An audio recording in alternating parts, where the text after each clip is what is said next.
Welcome to the Mayo Clinic Human Optimization Project, where we're creating the blueprint to help you become the best human you can be.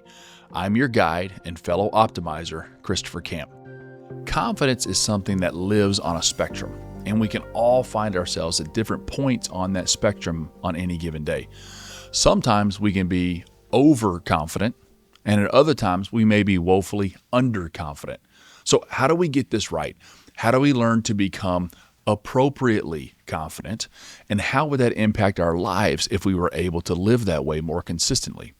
To help us answer those questions, our session today is titled, How to Be Your Most Confident Self Without Overdoing It or Underdoing It. Our expert guest is Kathy Winter. Kathy is the president of Premier Sports Psychology. She has over 25 years of leadership experience and is passionate about helping individuals understand and fine-tune their unique style in order to bring out the best performance in themselves and their teams. Kathy has coached and developed leaders at all levels, from C-suite executives to frontline leaders and individual contributors in Fortune 100, Fortune 500, and global organizations. The three big questions that we have for Kathy today are, number one, what is confidence and why is it so important? Number two, why do we all struggle to be confident? And then finally, we're going to have her give us some solutions with our third big question, what practical steps can we take to be more confident in our everyday lives? Kathy, thank you so much for joining us here today. We're really appreciative of you for taking the time and letting us learn from your wisdom. Thank you for having me. And I've really been enjoying listening and watching some of the podcasts that have been out. And I feel really honored to be amongst those people. Good. Well, you're the inspiration for me behind a lot of these topics. I know you and I have talked about this a lot, but I'm really excited about diving into this one on confidence with you today. I think this one is very challenging for a lot of us, and so many of us live at different ends of the spectrum here, but I think we all sort of struggle with it in some capacity. So I think this will be helpful for the audience. So let's jump into this first section. And for you as an expert in the field who's been doing this for a long time, how do you personally define confidence? You know, at its simplest version, confidence is really a person's belief and mindset that they can handle anything that is put in front of them. And that is at its simplest. There's so many places to go with it, so many deeper, root things about whether you have it or you don't, and how other people view your confidence. But that's really it is, do I feel like I can handle what's in front of me? And it is not about, I think I can handle it perfectly every time. It's that if it's not going to be perfect, I think I can fix it. Mm-hmm. And it's not about if I'm confident, that means I'm confident in every situation that ever existed, work, personal, out hiking, that sort of thing. It is something that comes and goes. Mm-hmm. And so when we are in that moment of confidence or that season or in general having confidence, I think I can handle this. Mm-hmm.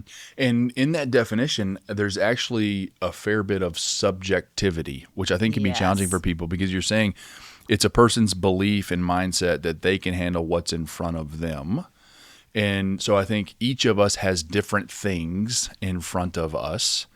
And we also have different criteria to decide whether or not I think I can handle this in different belief systems. So I imagine a lot of the challenge and confusion we all have around confidence is that it is somewhat subjective and kind of individualized to the person. Is that fair to say? Yes, very fair to say. It's not only subjective, but the layer here that to add is most people, the subjectiveness of their rating comes from what they view the outside as thinking about them. Mm-hmm. And so it is, if other people think I'm doing well, I must be doing well. If other people have confidence that I know what I'm doing, I have confidence that I know what I'm doing. Mm-hmm. And so there's a bit of a which came first, the chicken or the egg, in what gives a person confidence, dependent on what's around them, what they're receiving as inputs. And some people take less from the external and take more from their internal state of mind, and some take more from the external, and that affects their confidence sort of more in an up and down way depending on what's around them. Perfect. And I think we'll get back into this too when we get into that third section and we start talking about solutions on how we improve in this area. Yeah. I imagine a lot of those concepts are going to come back up because there's probably multiple different avenues to work on and improve this in. So let's talk about some of the benefits of being appropriately confident. Well, for one thing, when we are appropriately confident, we are engaging with the external world, whether it's with people that we're meeting with or leading or taking leadership from or just our families. When we are engaging appropriately in our confidence, we are getting feedback that feels good, right? And so when we show up properly confident, people respond in a positive way, and it continues on. And so there's a sense of groundedness when you feel confident. Now, when we other things are when we feel confident and we show it, we take risks. And these can be really healthy risks. We may be willing to speak up more on something we believe in. We may be willing to push back against something that somebody else says. We may be willing to apply for a job that we might not have if we didn't have the confidence. We may be willing to learn a new skill, right? And so what it does for us is confidence breeds confidence in many ways. And that breeding of confidence is not only breeding it within ourselves, but probably breeding it in others around us too. So the benefits are not just for the individual, but probably also to the group or whoever it is that's surrounding them. Yeah, that's right. I mean, how others view us as confident is a whole nother chapter, because we can have people who are highly confident properly, but it doesn't show, maybe because they are quiet. And then we can have people that are lacking confidence but are really extroverted and speak up a lot, and then it gets taken as confidence or yeah. So we started that off by saying the benefits of being appropriately confident. I want to know, generally as a society, how appropriately confident are we? Are we generally doing well at that, or do we tend to be a little overconfident, or do we tend to be a little underconfident, or are we hitting the nail on the head? Yeah, right now there is some interesting research that I came across that is about this societal confidence crisis. And actually, Gallup has just this year in 2025 put out some research that there is a 20+% decline, I think 24, in confidence, institutional confidence is what they're calling it. And so it is society's confidence in systems like the educational system, right? Our government system, healthcare systems, and including the companies that many people work for as a system. And so there's this crisis happening. And from where I stand, working especially with leaders and teams, the tie-in that I see is because that is changing, confidence is going down in the bigger picture, and then we're all facing these other external factors. Technology, AI, is we all talk about how much it's changing the world, and all these economic tightenings and financial issues that organizations are seeing. And so what it's left us with is standing there saying, so where do I fit, and what am I calibrating whether or not I should be feeling confident on? And so part of it is I used to know I'm stepping here and then I'm stepping here and I trust what I'm stepping on. Yeah. And now it is a little bit like, wait, do I step here? And if I do, will I fall? Because the trust has gone down. And so because of something we said earlier, which is we do tend to take the feedback, and that affects our confidence, the feedback is different than it used to be. And so one thing, though, that is really great about human behavior is that we still have the ability to determine how we set our mindsets up about how we're going to go out into all of this. Yeah. So I imagine that overall decrease in institutional confidence or in society or systems as a whole probably then trickles down to make us less confident in smaller groups and teams, other individuals, and maybe even then ourselves. So there's probably a trickle-down effect of that, because if we don't have that foundation of, institutions and systems that we're confident to stand on, it sort of affects every level.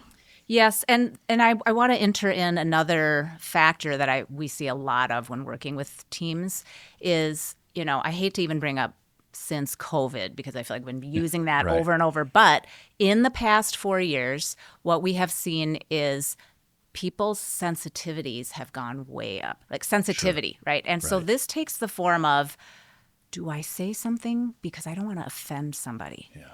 And people are just more reserved and holding back more. And what that also does is it just produces less engagement in the system, and it really is an interesting, the people I think that come out the most confident, properly confident in these scenarios where feedback has gotten more indirect or there hasn't been as much feedback, and it's hard to know, hard to read, well, what does somebody really think about that, because everyone's just more guarded. The people that have risen to the top are the ones who, what we say is, they own it. They own it, and they treat people with respect. And when you have that combination, it does fuel confidence, right? Otherwise, if you own it and just, I don't care what other people think, I'm going to push my opinion, you get a certain kind of feedback. Right. That doesn't breed confidence. And if you hold back and say, I'm just going to be reserved, and I'm not going to share what I think because I might offend somebody, it gives you a certain kind of feeling like that person doesn't really have any opinions. And so there's a lot of factors here between the confidence crisis we talked about and the sensitivity that people are feeling they need to have. And so again, confidence is I think we're all needing to redefine our own confidence. And in some ways, I've been thinking about a new definition with all this, which is knowing, being comfortable with knowing how not to know. Right? Because we're stepping and we don't know who's going to be offended and all this. And you know what? I think I can get through it. Right. I might make a mistake, but I'll try again. And if I feel that sense of security in myself and ability, then that's a new redefined way to Oh, be what confident. a great perspective. I haven't thought about that connection with sensitivity and confidence before, but you could see how those two would have a synergistic effect on one another in the positive direction or negative direction. Yeah. Which is great. And I like that new definition of confidence you're talking about, because in some ways it forces us to kind of look at the world and try to be confident in the things we can know, but also accept the ones that we can't change or that we can't know as well, which is a great perspective. So let's talk a little bit about some of the dangers that might lie at either end of the spectrum of confidence. So what are some of the dangers that might be in place for somebody who is underconfident or not confident enough? Then we'll talk about some of the dangers of being over or excessively confident. Yeah. Well, I'll start by saying that whether it is underconfident or overconfident, one thing that the dangers are in common is the risk of not being able to achieve the potential of a person. And so if I break that down, when you are underconfident, how do you potentially not achieve your potential? Because you're not trying. You're not putting yourself out there. You're not learning. You're not growing because you're afraid of failure, or you're afraid that you won't be perfect, right? I mean, that's wild underconfidence. And I think we can all see how you would miss opportunities there. If you are overconfident, that oftentimes comes with being closed to new ways of doing things, because you are so confident in what you see, how you think something should go, that you tune everything else out and say, this is what we're doing. I'm confident in it. And again, being closed, you might get it right some of the time, but there's going to be a lot of situations, especially now, given this landscape we've talked about where things are changing. If there's no way we can all know what's going to work in this world where there's just so much shifting around us. And so that is another danger, is being closed-minded and then missing the opportunity to win in a different way that may be even necessary. And I think with our world changing faster than it ever has, that is going to be one of the biggest qualities that we need to be successful, is the ability to adapt Yes. and be willing to try new things and do that. So being overconfident may close us off to that. Yeah. Excellent. That's right. And both of those can lead to us not achieving our overall potential. Yeah. I mean, one of the things that I have been seeing a lot with leaders is a frustration, a growing frustration with their organizations. And I mean, the organization's just all the people in it, that the leaders are like, we can see the need to turn the corner and change the way we do business here. How come nobody's turning the corner? And then they get frustrated, and then they just yell it louder, right, in their frustration. And you kind of get it, right? Like, what else do you do? We're going, we're almost around the corner. Right. But what we hear from the masses is, we hear you, but we're afraid to step. And so then it becomes, again, how do we teach people how to generate their own confidence? And that's something that, is what this is all about. Yep. Otherwise, there's going to be a huge mismatch between different members of a team, leaders and those they're leading, and even people within the team if they're not appropriately confident. Yeah. Okay. Yeah.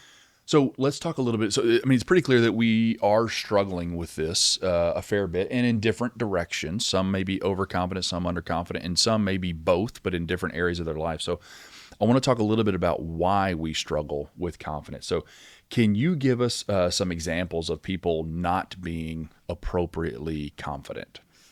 Yeah.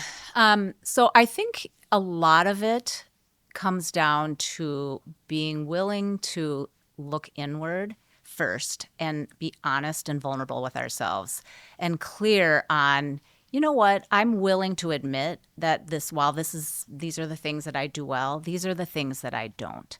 And there's a protective shell that is just so common where we just don't want to go there. It's almost like if you say it to yourself, you're saying it out loud, and then it's seen everywhere on a stage kind of thing.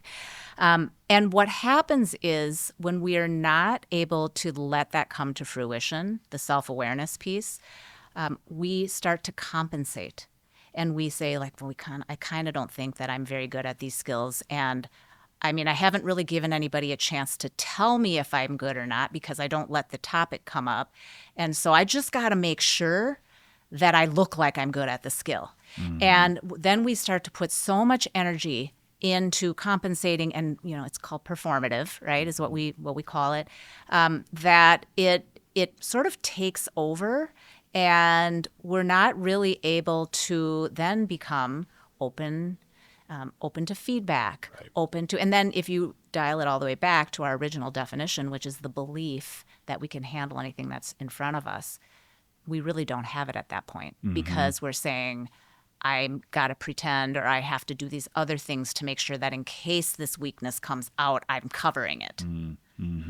And that's really sort of what you described there. That really gets at the root of imposter syndrome too. If we're talking about we're compensating, and this is sort of a performative behavior that we're doing because we think this is what others want us to do. Like, I think that's ultimately kind of the root of imposter syndrome. And for me, I think as a society, we are struggling now, and we don't know ourselves nearly as well as we should. Yeah. And if we don't understand what our own values are and our own vision for ourselves and our own purpose and our own mission, it makes it really difficult for us to interpret the rest of the world. Yeah. And the rest of the world is getting more complicated. And so the rest of the world's getting challenging to interpret on its own. And if you couple that with the fact that we don't know who we are, and then we're living in a world that we don't understand is constantly evolving, that really sets us up for a disaster. And I think maybe improving our understanding of who we are and our confidence may help us with that. Yeah, it's actually bringing me back, to a leader that I worked with. This is like 5 years ago probably. And he was in charge of a division of a sales organization. And it was a global organization, and so he had lots of peers that did the same thing. And he came in new to this organization as a sales leader, and quickly within the first year, his sales team came up to the top 5 of 25, let's say, regions. And when he was interviewed, we'll say, by his bosses, they're always, of course, looking about who's going to be the next VP, that sort of thing. Right. They could not get to him saying what he does that helps his team win. Okay. And now this comes back to self-awareness. So then I end up spending some time with him. I'm like, we just want to understand what are your skills? We want to be able to make a profile of success from what it is that you do to help your team become so successful. And he was not the type to look inward. And despite his success even, got as far as saying, I am a good communicator and I get along well with people. And so we'd say, okay, what is it? How do we teach other leaders what you're talking about? And there was a self-awareness thing. He didn't want to go there. And what ended up happening is, second year came around, his team was still performing, but when they had an opening for a VP, what I heard was that they said, we don't know if this leader got his team there because of luck or because of skill. And we have no way to find out, because as much as we try to make a profile from his leadership, we only have what we see, and we can't get him to articulate it. So he didn't get it. And actually, eventually, wasn't much longer, another year or two, he left the organization because he was operating on, I guess, instinct, and it was working. And he also had a good team, and then it became difficult to be repeated. Yeah. And if we don't understand ourselves, it's going to be very challenging for others to understand us as well. That's right. And I think that both of those things will undermine confidence. Yes. Our lack of self-awareness, and then the lack of other people knowing what we can and can't do and what we stand for and what we value. That's right. And so then there's confusion everywhere within ourselves, and then outside of ourselves is confusion. And then that'll really rattle and shake our confidence as well. So what are some other common barriers that people experience in trying to become more appropriately confident? So I think lack of self-awareness, as you just highlighted, is a huge one. What are some other potential barriers? Something that we've been noticing is that with this general sort of lessening of direct feedback based on people being more sensitive and being worried about hurting feelings and things like that, there's a lot of people walking around wondering, how am I performing? And if you think about it, in school, at least you have grades. You may not have studied hard and got a good grade and all the things, but you have grades that indicate how you're performing, right? And then you go, oh, I should be confident. And we get to the work world, and there are, in certain industries, you have performance indicators. Salespeople have numbers, things like that. But for the most part, there are not enough indicators. And so then what happens? We rely on feedback that we get from other people. And in the absence of direct feedback, we rely on signals.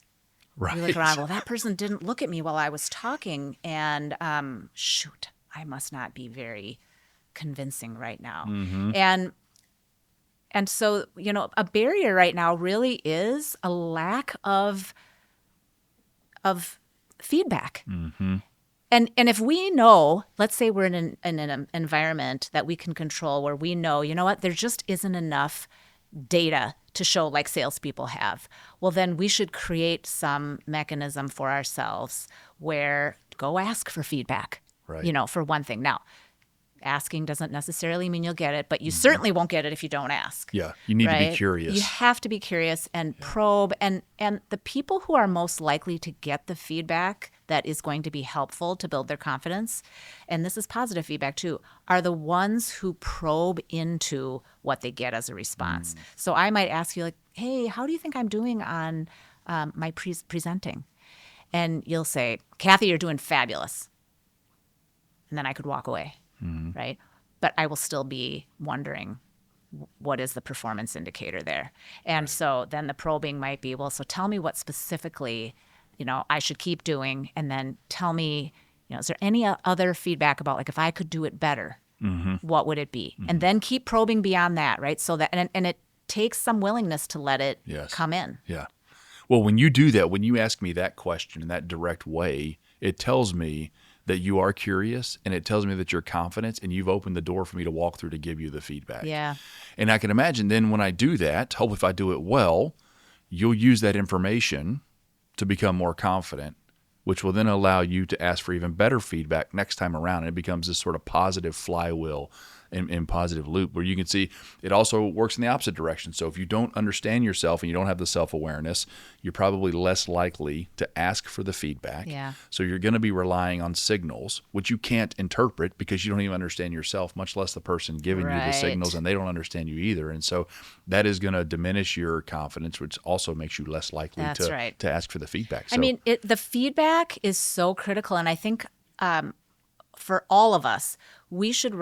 I hope everybody recognizes that we can play a part in building up other people's confidence by being direct, showing them that we're giving them feedback because we care and want them to succeed. Or even if it's not about feedback, just building people up and encouraging them when they do well and things like that. I mean, it's a system that feeds off of each other. And if I want to be more confident, maybe I should start with some things like self-awareness and asking for feedback, but also taking my turn to be confident or to build up other people's confidence. yes, we had a session on servant leadership where we talked about that exactly, and that when you serve those that you're leading or that you're interacting with, it's helpful to them, but then that is positive synergistically for Yeah. yourself. And that it does, and so you really get that positive synergy flowing. And I think it's the same thing here, is that if the other individual is not confident to ask you for feedback, if you go to them and you ask for feedback, now you're opening the door and you allow them to give it to you. You're going to help improve Yes. their confidence in addition to yours as well. So Yeah. I think oftentimes serving others in that way can help you in return and help the other person Yeah. as well, which might be the thing that person needs if they're really struggling because they don't know themselves and they're relying on signals, and maybe they need somebody else to step in and do that for them. Yeah, that's right. Good.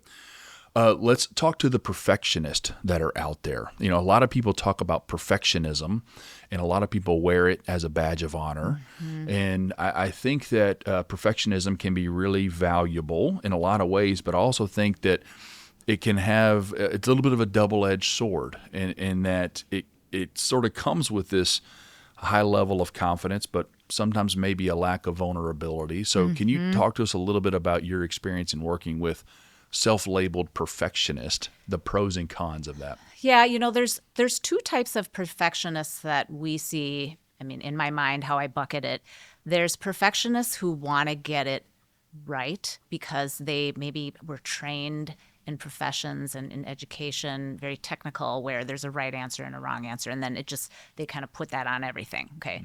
There's that kind of perfectionist. And then there's the perfectionist who's, I want it to be the best work that anybody's ever done. Right? Like that kind, like I need to be the one that sets the standard. Okay. So there's two different kinds. As far as what we've been seeing really is that in this world where there's more and more uncertainty that we've called on right now, and things are changing at a really, really fast speed, the perfectionists are really starting to stand out.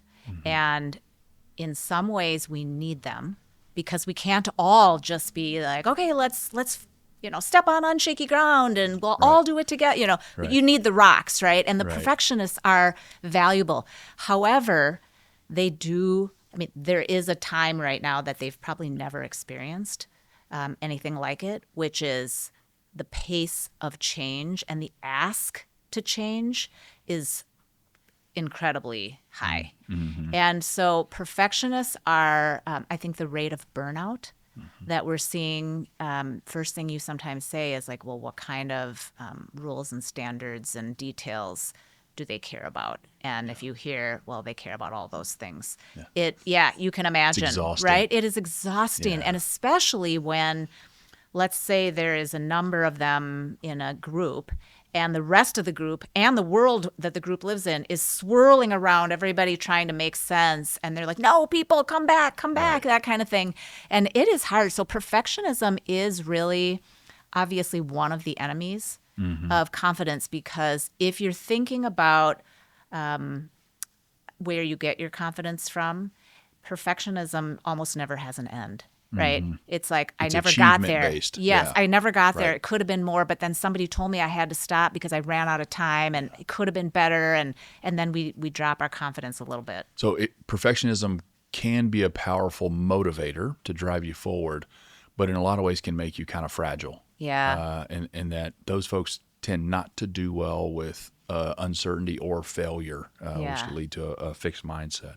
Yeah. And I want to, again, come back to emphasizing we need perfectionism in some areas, right? I don't think I want my surgeon to be far from being a perfectionist, Right. that type of thing. Right.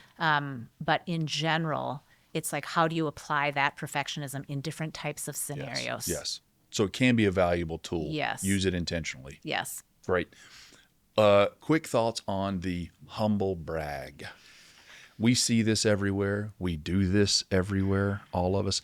And I think oftentimes there's definitely a confidence issue going on, or at least a relationship between the humble brag and that individual's confidence. So I think, I also think that this is just my opinion and what I've observed. The humble brags have increased, and it's because of the indirectness having increased, because of people feeling more sensitive. Sure. And this is one of those things where I think we're all finding ourselves trying to read between the lines.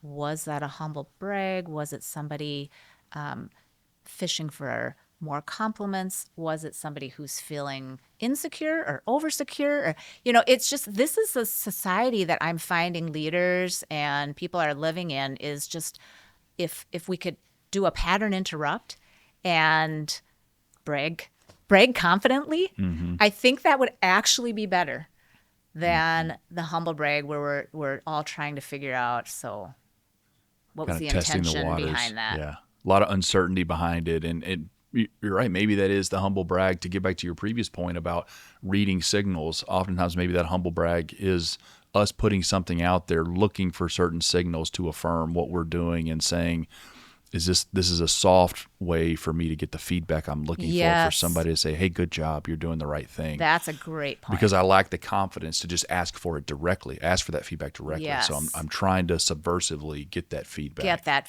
Or the signal that I'm looking for. That's a really good point. Yeah. Or maybe even I'm actually looking to get the positive feedback. So I'm going to tell you something good because I only want to hear the positive feedback. Right, if you have right. negative feedback for me, I'm not interested Yes. in it. That might be the even bigger issue. Okay. So now let's transition into our third section. This one's going to be the most challenging, and this is the one where you're going to tell us how to become perfectly confident. Okay? Should be simple, right? Very simple. So first of all, before we do that, how can we determine if we're doing a reasonable job of being appropriately confident? Gosh, that's a good question. Well, there's two ways. There's your internal reflection, and then there's feedback from the outside. Not to beat a dead horse, so to speak. But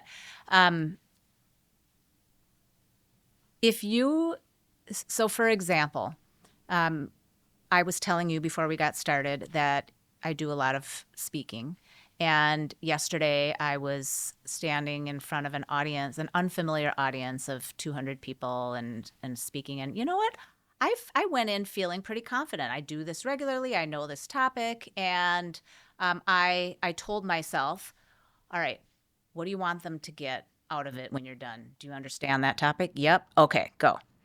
Then I come in here and I'm only speaking to one person and on a topic that I know.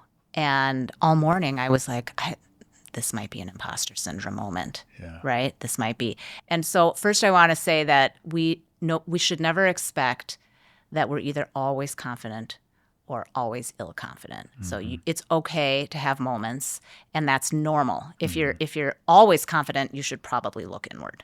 Yes. And so what do we do? There's a acronym. I don't know if this has come up in your podcast, but we talk about at Premier, WIN. What's important now? And it's a way to take the voices, the thoughts, the feedback you've received, the feedback you're wondering if is out there, your insecurity, your perfectionism, and just say, what is important right now? And so when I was driving here, I was like, well, I could focus on what I think Dr. Camp is really hoping I'll be perfect at, which is what was happening. Or I could focus on, okay, what's important now? Well, what's important now is that we help the audience to hear a perspective on something that I see everywhere, which is confidence. And so I am going to think about what is my perspective on confidence. And then when I sit down, I'll jot down some notes. And it's about blocking out the noise. And that's hard. It's Yes. hard, right? And so the best thing we can do, one of my mentors told me once, if you find yourself getting all these voices and you can't, just take a moment and refocus. There was no magic. It was literally like just catch yourself and then in this case say what's important now and focus on it. And if it happens 5 times in the next 5 minutes, refocus. What's important now. That's great. We have talked about some of those concepts before, and recently we talked about helpful versus unhelpful thinking, which I think is along those same lines too. And we often think about positive versus negative thinking, and we want to hold on to the positive thoughts and get rid of the negative thoughts. But sometimes the positive ones are maybe not helpful, and actually the negative ones can be helpful. So reframing how we think about things to saying what is helpful, what is unhelpful, I think is another way of looking at that. But I love the what's important now. I think is great. Not what might happen Right. if I'm not perfect. Right. What is the horrible thing that happened last time I did this, right? Those are the things that tend to fuel our lack of confidence. In your experience as a teacher, leader, and coach for people that are trying to improve their confidence, have you seen people that actually get better at this, that actually improve? Yes, absolutely. One thing sometimes is, well, first of all, we haven't talked about social media, I don't think. No. And its impact on confidence, particularly amongst the younger generations, including young adults. And so it becomes that we calibrate how confident we think we should be based on looking at other people's best moments.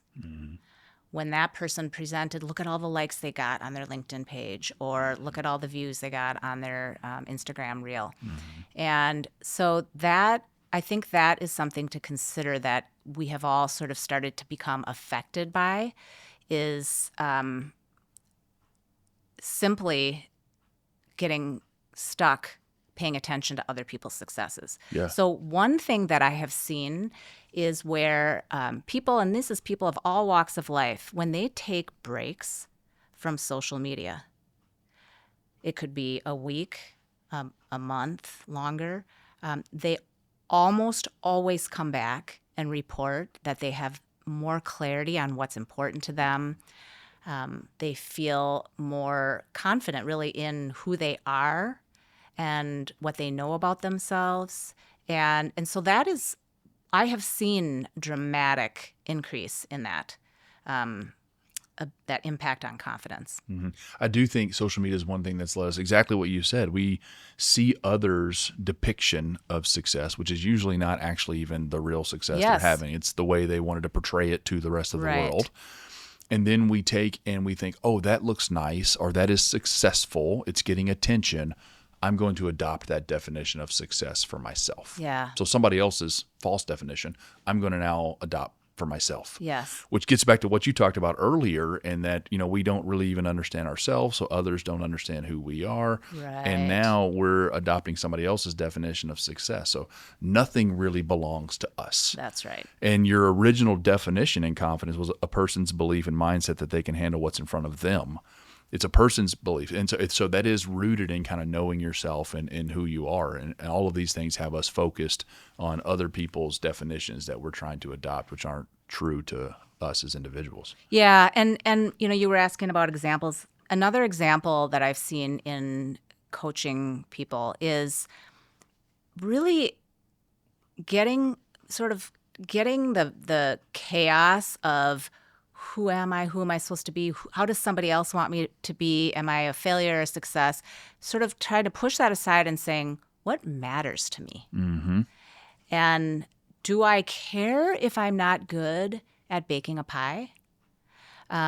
Maybe I do if I'm a pastry chef, but maybe I don't if I have an incredible skill and gift in, being a TV newscaster, right? I'm just pulling this out. But I think this social media in particular, I think it sort of leads us to believe that we have to be good at a lot of things, and we are showing, no matter what we're doing, has to be this happy, confident, perfect version of ourselves. And so when we take the time to really dissect what's most important to me now, what am I working on, what do I do well, and what do I care about? That actually fuels our inner confidence because it's letting go of what other people think and getting really clear on what we're about. And if we can bottle that, that's the hard part. If we can bottle it and take it with us everywhere we go, and this is getting almost into like purpose and values and things like that, it's a confidence feeder. Okay, so now that you've given us some examples and we know this is something that can be improved, you've seen people get better at it. We've talked a lot about some different ways that you can do it. I'd like to kind of take all of that and sort of consolidate it into a kind of a plan or a list for people of things they can look at in their lives to try to improve on. So can you give us some high yield focus areas for people that they should be thinking about and looking into if they want to improve their confidence? Yeah. So I would break that down. I'll break that down into internal facing and sort of the outside type of factors. So the first one I'd say from an internal facing standpoint is be okay. Like, try to help yourself to be okay with not knowing answers, not knowing how to do things. And the corollary to that is to tell yourself, I have plenty of examples where I have practiced something, tried something out of my comfort zone, and gotten better at it. Right. And gotten to the place I wanted to be at it, and maybe even beyond that. Yeah. And so be okay. And that takes vulnerability. Sometimes we think of vulnerability as, I'll cry in front of people and tell them my deepest, darkest secrets. I mean, that is vulnerability too. But this is the kind of vulnerability that directly feeds confidence, which is being willing to say, I don't have to be perfect at everything.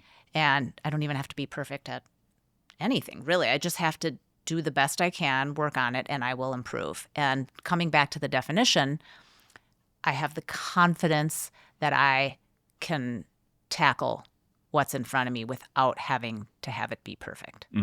Excellent. And get a good result. That's great. I think that's great. And you're sort of like recapitulating too a lot of the concepts of having a growth mindset there as well. Yes. And I think a lot of what you're talking about too is rooted in the self-awareness. You talked about that a lot today. And I think within that self-awareness, in order to get there, we need to know our own values, our own vision, our own purpose for ourselves, and our own meaning and kind of what we're striving for. So I think that's something else that people can look at as well. Yeah. Yep. The taking moments to understand, moments should be long moments to understand what's important to us.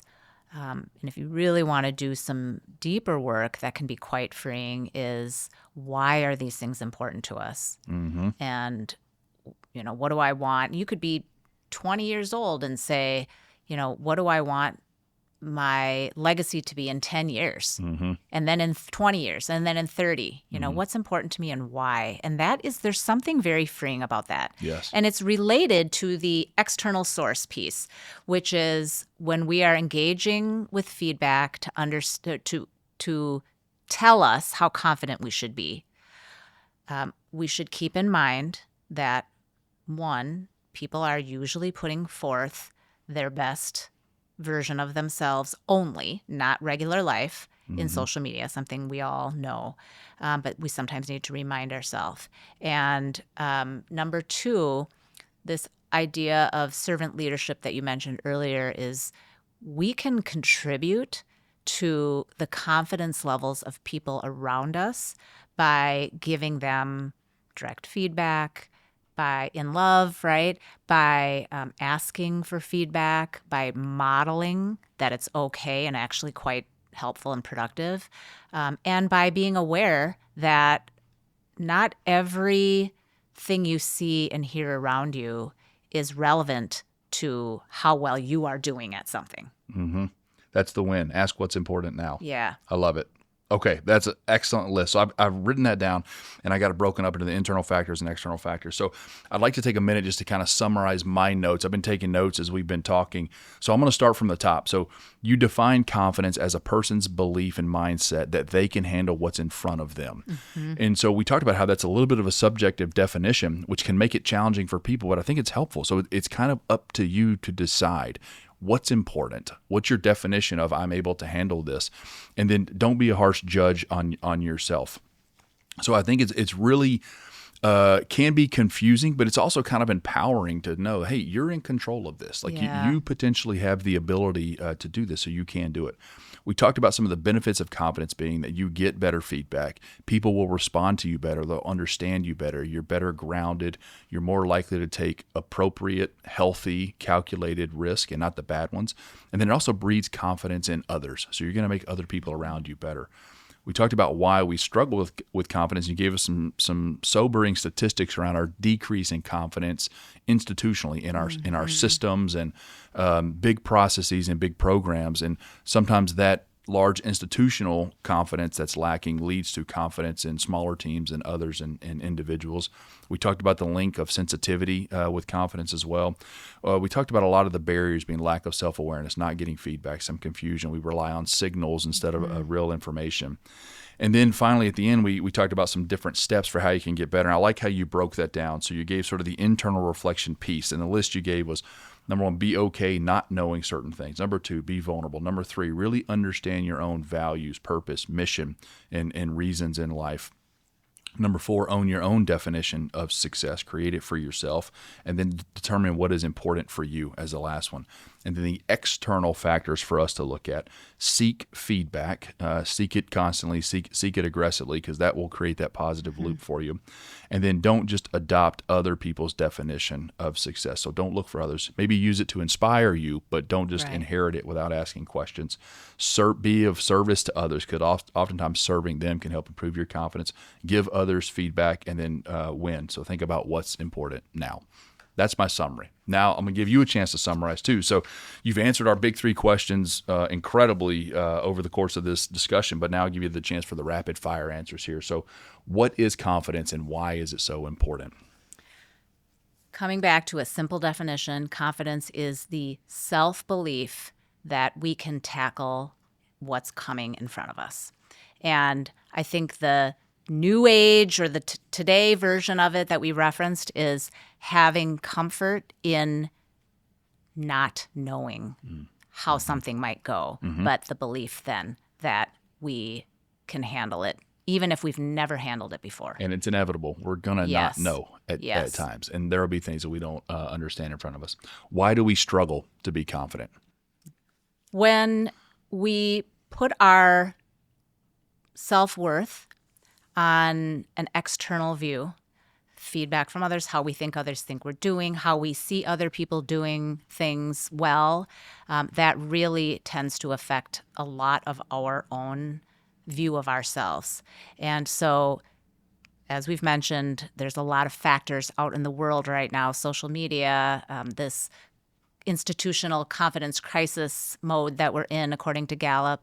And it is, we have to really work harder than ever to stay grounded with what is true to us, what matters to us, and how we can work on not only just naming to ourselves maybe what we're good at, what we're not good at, and then practicing the things that we want to get better at. And that fuels confidence. Perfect. And you answered our third question there as well. So this has been a great session, Kathy. I learned a lot. You've sort of changed my perspective in a lot of ways on confidence and how I thought about it previously. So this was incredibly helpful for me. So the title of our session today was How to Be Your Most Confident Self Without Overdoing It or Underdoing It. Kathy, thank you so much for joining us. Thank you for having me. And our audience knows we always like to end this with a challenge or a call to action. So for our audience today, the challenge is going to be to go back in that third section Kathy gave us 2 lists of things that we can do. One is focused on internal factors, one's focused on external factors. So look at those 2 lists again, and I want you to pick one thing and go do that this week. Just pick whatever thing you think will be the easiest for you to accomplish, and that'll help you do the first thing in this process towards getting better. So as always, thank you for tuning in. We really appreciate you. And remember to live intentionally, consistently better. Keep striving to be the best human you can be so you can give your gifts back to the world and never stop optimizing. Thanks for listening to the Mayo Clinic Human Optimization Project. If you like this episode, hit subscribe and leave a review. It helps others find us. Know someone who might benefit? Share the episode with them to join us in our mission to help as many people as possible become the best humans they can be. Have feedback or a topic idea? Email us at optimize@mayo.edu. And be sure to look for us on Instagram, X, and YouTube. This podcast is for informational and educational purposes only and should not be relied upon for medical, professional, or legal advice. Always consult with a qualified professional for any questions. The appearance of any guest does not imply an endorsement of them, their employer, or any entity they represent. The views and opinions expressed by the guests are their own and do not necessarily reflect the views of Mayo Clinic. Reference to any product, service, or entity is for informational purposes only and does not constitute an endorsement or recommendation by Mayo Clinic.